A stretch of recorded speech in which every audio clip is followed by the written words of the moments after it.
সাকিব তামিমের দুর্দান্ত ব্যাটিংয়ে ভর করেই জয় তুলে নিল বাংলাদেশ। 23 রান তুলতেই টপ অর্ডারের দুই ব্যাটারকে হারিয়েছিল বাংলাদেশ। সেখান থেকে দলকে টেনে তোলেন সাকিব আল হাসান ও তানজিদ তামিম। দুজনে মিলে তৃতীয় উইকেটের জুটিতে যোগ করেন 48 রান। কিন্তু সেই শক্ত ভিতে দাঁড়িয়েও ভালো ব্যাটিং করতে পারেনি মিডল অর্ডার ব্যাটাররা।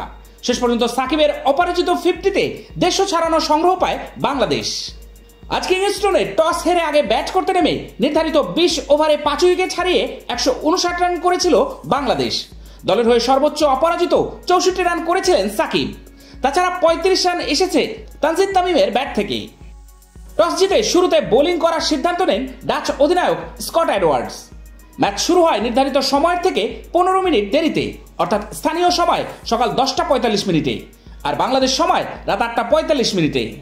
তানজিদ তামিমের সঙ্গে ইনিংস ওপেন করেন অফ ফর্মে থাকা নাজমুল হোসেন। স্মুথ শেভিং এর জন্য শুধুমাত্র কুল, নাথিং এলস। শান্ত বাংলাদেশের অধিনায়ক আরো একবার ব্যর্থ হয়েছেন।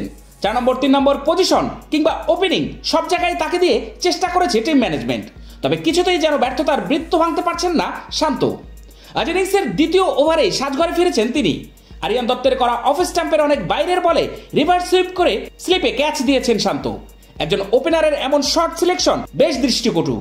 সাজঘরে ফেরার আগে তার ব্যাট থেকে এসেছে 3 বলে 1 রান। শান্তর মতোই বাজে সময় পার করছেন লিটন দাস।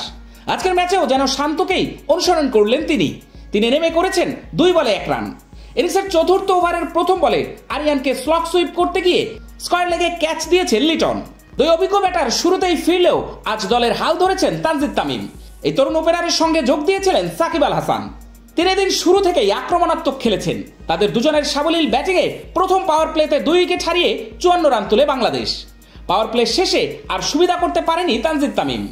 ভালো শুরুর পর এই ওপেনার থেমেছেন 35 রানে। ফন ম্যাকারেনের বলে পুল করতে গিয়ে আউট হন তানজিদ তামিম। 5 নেমে এদিন সুবিধা করতে পারেননি তাওহিদ হৃদয়। ইনফর্ম এই ব্যাটার গত 2 ম্যাচে ছিলেন দলের অন্যতম সেরা পারফর্মার, তবে আজ ব্যর্থ হলেন।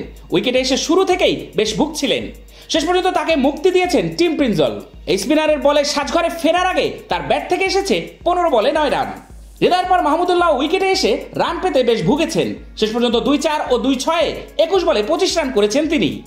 এদিন ব্যতিক্রম ছিলেন সাকিব আল হাসান। বাংলাদেশ প্রিমিয়ার লিগের সর্বশেষ আসর থেকেই ব্যাটিংয়ে অধারাবাহিক সাকিব।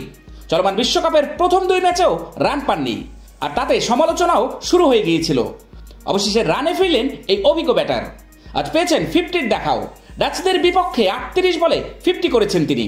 শেষ পর্যন্ত 46 বলে অপরাজিত 64 রান করেছেন সাকিব। আর জাকের অপরাজিত ছিলেন 7 বলে 14 রান করে। সে রান তাড়া করতে নেমে ব্যর্থ হয়েছে ডাচরা। ফলে টুর্নামেন্টের দ্বিতীয় জয় তুলে নিল বাংলাদেশ।